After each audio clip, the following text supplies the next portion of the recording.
nhà trong ý chung cái đi bao nhiêu số đời một chùa lúc nào cũng là kẹt rồi mẹ chốt lời chỉ là tụ lo tụ giàu tụ lô tụ mi và nhà đồ không biết tới nhà nào là giờ lúc tới chợ còn đây cũng là kẹt rồi mẹ lu tụ xa là giờ lúc company và là giờ lúc công ty và biết tới chỗ nào người ta kết nó đặt hồ rồi nó tụ chuyện là lúc tụ xa nào lúc về hồ quyên hồ lúc tụ xa nào lúc về hồ à chị endu nhiều quá rồi nó lúc tụ xa nào tới chợ nhà nào là pu cho chạy rồi được khi nó sẽ trâu lúc của yên tụ chúng ta sẽ có chùa thì gì khi tụi lu xìa sư là pu hạt thì lúc tụ xa nào đã nó đặt hồ chỉ giờ và chỉ cho chạy hồ nó chỉ tới chợ và là cho chạy vì nó lúc tụ xa nào thì đi ta là ta chỉ có cái số mẹ ta lúc tụ xa nào để mua chủ lý chỉ cho cái hồ lử và làm mẹ nó cho hồ lử thì giờ chỉ cho đầu là giờ nó cho hồ lử thì giờ nên một đầu là một đầu là giờ nó cho hồ lử thì bé giờ chỉ một đầu là giờ nó cho hồ lử thì lâu giờ ít chết đầu là giờ nó cho hồ lử thì chỉ giờ ít chết đầu là giờ hồ lử nóต่อการถอดเลนส์ตรงนี้ตัวว่าจะให้จีจดเราละอ้อเช่อ้อบัวหมดตัวจีบัวอีเช่อ้อเช่เดี๋ยวจะเคลูนอะไรตัวน้องป้าสิรินี่เนาะเดี๋ยวจะไม่ปุ่นนะไม่จะป้อเดี๋ยวจานเนี่ยจานดิจ้าจานเนี่ยจะเก็บลายเดี๋ยวจานนั้นเนี่ยเดี๋ยวน้องป้า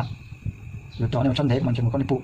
ตอนนี้ปุ่นแล้วถอดในชุดชิงกระชับจีอาจ้ากูยาวจุดชัวเลยว่าชนเนี่ยเดี๋ยวสิกูว่าใครมาส่งแม่ไปยาตุ้นแฉมงว่าจีอาตัวล้อตัวยาว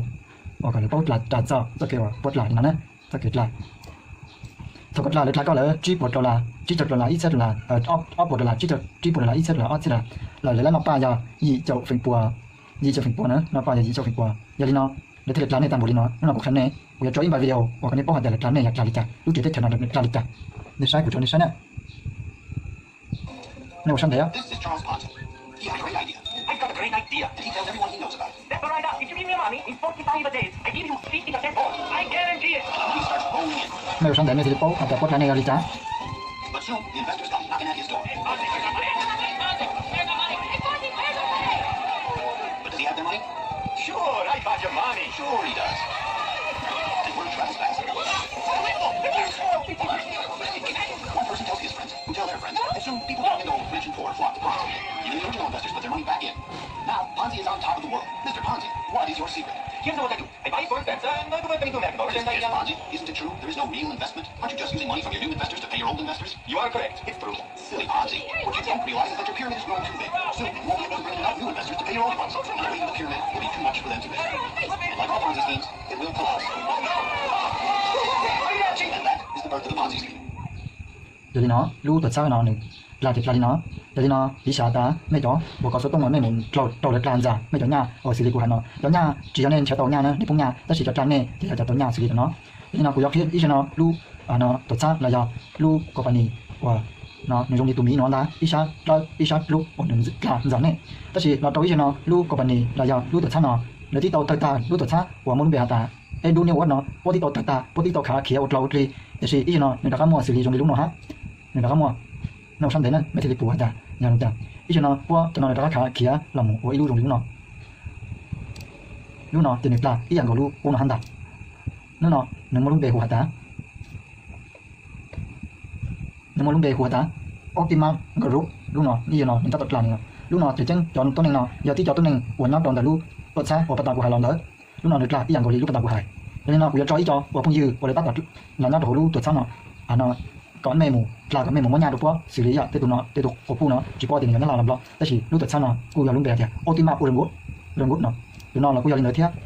nếuฉันđểกูจะchoกับตาcho nó làกูจะที่รู้ตัวชัดหลายอย่างกูในรู้หน่อยจะรู้อ่อนรู้chỉ cóแต่กูจะรู้chỉตัวชิ้นแต่จะก็เลยchoกับพ่อแต่รู้หน่อยรู้ตัวชัดว่า optimal กูรู้นี่เนาะรู้ตัวชัดเนาะอีฉันเนาะน่าจะถึงขนาดเนาะchỉ mua พ่อแต่น่าจะรู้น่าจะรู้แต่จะสิงคโปร์รู้ตัวชัดเนาะสิงคโปร์แต่chỉ cho nóน่าจะทำในนั้นน่าจะรู้แต่จะนี่แหละยังไงที่รู้ที่เราใช้ต่อการเมย์สัญญาหมดตัวเลยxong tới xong mấy con nhà lọt lại là tập phong gì là mấy phong dưới còn người ta toàn là có quá một đồ lần dẫn nhà cho nó lấy dạng đồ ha cho nó là nhát đồ lúc tuột sao optimal của lúc nào tí xí còn mấy một tiêu sinh để chụp mấy bọn này bao hạt ta muốn sử dụng mình chỉ dần với trong mong một lá sứ mình là làm lọ có thể bùi tí xí ta chỉ của sản cà trong mong một sắp tuột là giờ lúc tuột sao nó nên chính phải lúc tuột sao optimal của lúc mấy sinh để của cho còn mấy thì bao hạt tiền nào nên sau chất lấy còn mấy bát ta nữa nên sảnตัวcủa nó này giờ cho nó là của nó đồ lúc tuột sao optimal của lúc nào tí xí dạng còn cho nó lại dạng đầu ha nên sai cho nó từng pha và nên bao giờ nó nên thằng nên sót bớt là còn nên bao nhiêu nên mỗi nhà offer chỉ chọn là offer là chỉ là ít sát là offer là sáu cơ nên chỉ tới nó chỉ là chuẩn bị phong dưới rồi ta tập làm men đá tập phong dưới giờ tụi nó là nó cô hồi đó nó lúc chơi tới chơi cái gì nó lúc chơi ở sao nó lại dạng đầu ha nên nó trò hậu này nó trò hậu đi nào nên ưu tiên sai nên thì chỉ cho bớt lại tụi nó lại dạng đầu ha nên nó trò lúc tập sao là giờ lúc có vấn đề ô tim mang của lúc nào em có hát tụi nó là này cú giao thế nó cú giao ý tụ và hồi lửa nó đầu lúc tuần sau là giờ lúc tập được ô tim mang của lúc nào thì sĩ yên không thì sĩ tụi nó lúc nào thì chơi khó tiền non tại lúc tuần sau lúc nhau quá nào là một thì sĩเขาต้องการcái tụi này bao tiền lúc tuần sau lúc nhau quá nào lấy tí tài tài nếu đang nó đầu xưa lấy tí tài tài là cái nó tí kia tài lại thì sĩ ban nào lấy ít bát ở nhau hồi tuần sau nào ít chừng nào đã sầu là ít bát hồi giờ lúc tuần sau ô tim mang của lúcในปอกันในปองในจิ๋มฟ้าอันนี้ชอบจับปลาว่าไปจอดตุ้นใส่ว่ามองเงาต่อชาว่าไปจอดสาแต่จิปอกขึ้นหน้าแต่สิในจิปอกขึ้นหน้าเดี๋ยวนี้มึงงานมึงทั้งหน้าจิปอกปลาเต็มหน้าเดี๋ยวนี้มึงงานตัวเดี๋ยวนี่มึงงานนะจิ๋มฟ้าจิ๋มเปียไอ้จุ่มในพุงยื้อแล้วนอนหลับที่จับพุงยื้อเอาหน้าตัวลูกเจ๊โดยเราลูกตัวซาโอติมันกับลูกไหนอย่างก่อนฮะตอนนั้นไหนอย่างก่อนฮะมีหน้าตัวลูกตัวซาเนาะอีโอติมันกับลูกไหนอย่างก่อนฮะเดี๋ยวนี้น้อยจุ่มในพุงยื้อที่สุดละมาชัวตอนนี้ปู่กูเขาไปเอาน้ำตาเลยอีอย่างตัวพุงยื้อเนาะเราในคุยนี่ยังหน้าตัวลูกตัดกรอบนั่นแหละลูกตัวจ้าโอติมันกับลูกน้องเทียในอุทิศใช้มาจดไม่ใช่ถึงโป๊ะนะก็ในกระชากเทียดาวิจ้าไอ้พวกเพลโอจะมุลีน้องตัวแม่ในสักขาเขานอกเขาปตากูหาตัวแม่เทียเล็กๆเนี่ยยันป้าพิชาตาในโมอับวัวเราหลายตัวเดี๋ยวพวกไล่อีกวัวโตจดตลาอีกวัวโตจดตลามาเดี๋ยวว่ายันโตเป้ยันนั่นแหละเดี๋ยวมันยันโตในกับเป้ใช้เอาปุ่นเนาะเดี๋ยวมีที่ไล่จะเป้จิ๋วเนี่ยแล้วมีที่ไล่จะเป้จิ๋วชาปัวโตเส้นเนี่ยนั่นแหละพี่เนาะกูเขาไปเอาเนาะกูจะเอาวัวหรอจั่วแล้วกูหรอทั่วแม่วัวจะตัดต่อวัวจะหุ่นเนาะแต่สิnhắc cái trò của chuyện này tim trò là lưu tổ cha hoặc ai đu nhau quá là giờ lưu tổ cha để cho phong dương nó để tí trò là lần đầu lưu tổ cha ô tim mang của lúc nào tí trò là lần đầu rồi tổ phong dương ô tí phong nha phong cha là lần đầu tí phong thì áp tổ làmแต่สิต้องไปดูเสียงnó điều chỉ bỏ tới khó nhẹ đi để làm nhẹ dần nên dù anh em cỡ để khiến này lý u đi nàoแต่สิเขาchính kia chỉ mong nên chuẩn bị phong dương ở này ta tự hành chuyển nhà nên ta tự hành chuyển nhà đến này ở cứ nhà sẽ tôngแต่สิphong nhà xin nó nè nên chỉ là nhà để cho nó cái vấn đề của tôi chỉ cho phong dương và của tôi cho nó giờ tôi nhận thành không tung không giờ này bỏ tàu thì này bỏ tàu nó nhưng giờ đang chẳng tới chẳng mong lợi là chỉ này thâu xét lên này xong thấy tôi của tôi YouTube của thế này của nó này thả giờ này bỏ tàu thì này sẽ bị tra xứ là chỉ này tháo này sắp trả này 100 mát ra xuống này 100 lười hải mong này sắp trả bây giờ mong nó bị tao sao áp bỏ là nó này dễ một giờ đó chỉ chiều tự nhiên nó lợi giờ đi nó lấy khó nhẹ nhã rồi bây giờ tôi này mong của nó tao sao cái cuộc sống tháo tính tuổi lâu rồi bây giờ tôi phải mong chỉ là tụi lò và bọn nào và phụ chỉ nhưng còn giờ nó rồi tao sao hàng đồng